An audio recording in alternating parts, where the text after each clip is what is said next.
Good morning. Welcome, everyone.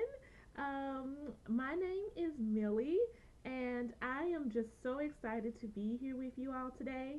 Just to let you all know a few things about me, I am a ESL coach, so I coach other ESL teachers, and I also am a curriculum writer in a district of over 10,000 ESL students. So I am just so excited to be here for you. One of my missions is to coach teachers and to help them have successful and productive ESL classrooms. Today, we are going to be learning about the three mistakes ESL teachers make when they plan, and I'm not going to leave you hanging, how to fix those mistakes. So, I'm going to go ahead and not waste a minute of your time, jump over to the PowerPoint, and give you a run through. So, once again, thank you all for being here. If you think it's a beautiful Sunday morning, drop it your comments. So, let me go ahead and flip over. So, like I mentioned, we are going to talk about the three biggest mistakes ESL teachers make when they're planning and how to fix those mistakes. If you've been struggling with planning or spending hours on your lessons, I'm positive that these mistakes will surprise you. And once you're aware of the mistakes, they will then get you moving in the right direction of how to fix them. So, mistake number one is obvious, but it's overcomplicating the planning process by having pages upon pages of lesson plans. You don't need a 12-page lesson plan on beautiful scented paper for your students to be engaged in your lessons. Now, you're wondering, well, okay, I'm one of those teachers that I have like a 20-page lesson plan and I want to know, how do I fix it?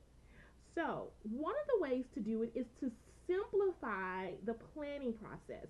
You can do this by creating a simple lesson plan that is structured based on the flow of your lesson. So, let me give you a quick example. You might have your bell work, a hook, guided instruction, direct instruction. Have that structured out in your lesson plan and just fill it in with simplified notes. In my upcoming free online course, I will share with you all some secrets on how to help you plan for those key parts of your lesson.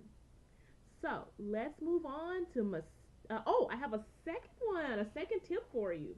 So a second tip is detail the most important actions that will happen during your lesson. I want to give you an example of this. I can remember writing in my lesson plans things such as the students will get up and move. Why do I need that in my lesson plan? So I just, when you do your lesson plans, just make sure you write down the most important actions. Also, like I mentioned earlier, in my free online training, the 3 secrets to planning for English language learners, I dive in on how you can save even more time and some great resources and tips for your planning. So, I want you today, I got a simple question for you. But can you commit to making your planning simple? I want you to drop yes in the comments. No, no, no, no. I want you to drop yes in the comments if you can commit to making your planning simple today.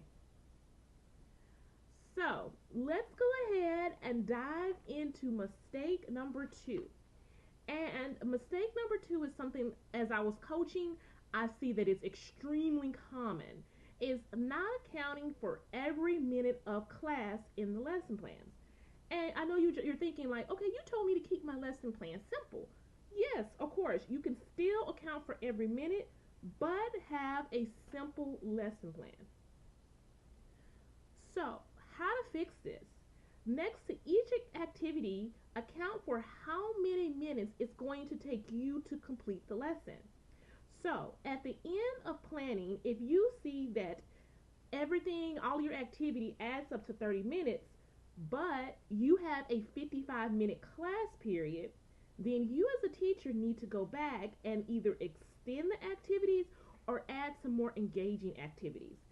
This is a good opportunity for you as a teacher to add mini lessons, to add supports for the students if you see that some of your students may need supports, or pull for small group or extensions. So, but it is not an opportunity for you to add busy work such as worksheets, things just to keep the kids busy. These activities, such as the mini lessons, the supports and scaffolds, enrichment, they are going to enhance your lessons. So, I want you to answer in the comments for me. Can you see how this simple strategy can lead to an engaging lesson? I want you to drop in the comments yes or no. And also, if you have any specific strategies that you want to add, drop those in the comments as well. Mistake number 3. Mistake number 3 is not preparing to check for understanding in your lesson plans. Now, if you're new to teaching, a check for understanding is when you stop and you gauge the understanding of your students. This is really important for English language learners because it helps you as a teacher identify what scaffolds and supports need to be added or taken away. So, a great way to fix this is in your lesson plans, include where in your instruction you want to check for understanding. This would guide you in deciding whether you need to reteach or if you need to move ahead with your lesson. In the upcoming free online training, The 3 Secrets to Planning for English Language Learners, you will learn more about how you can design your lessons for your English language learners in your classroom. So, do you see how simple this is? These 3 mistakes and how they can easily be fixed in your lesson plans. Now, as I mentioned, I am going to have a free online training coming up about the 3 secrets to planning for ELLs without losing any more time out of your planning period.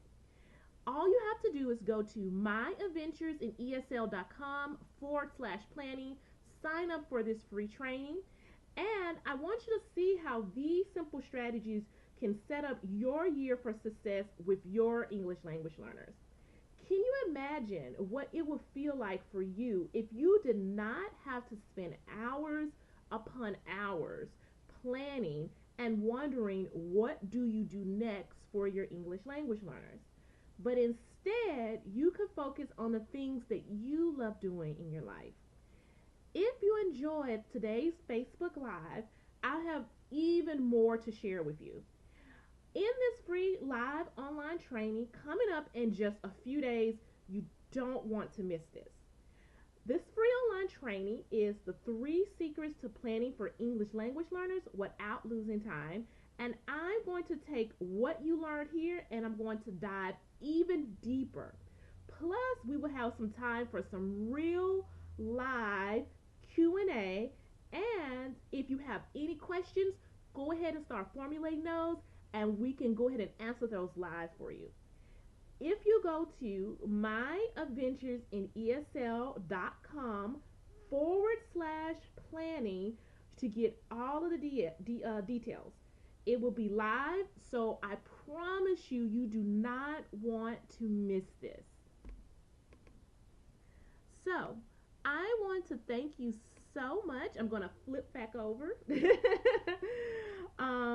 I want to thank you all for joining me. I wanted this to be really quick and to the point for you, but it's time for me, myself, to go plan for the upcoming school year. I'm planning on doing some great things for my students, and so I'm going to start every day, taking about an hour during the summer and planning for my students and this upcoming school year. But I'm even more excited to dive deeper into this planning with you and sharing with you the 3 secrets to planning for English language learners that I have learned over this school year and during my time coaching. So if you haven't already, I'm going to slide this over here for you. And if you haven't, Go to myventuresinESL.com/planning. Get signed up. You do not want to miss it. Thank you all for joining me, and I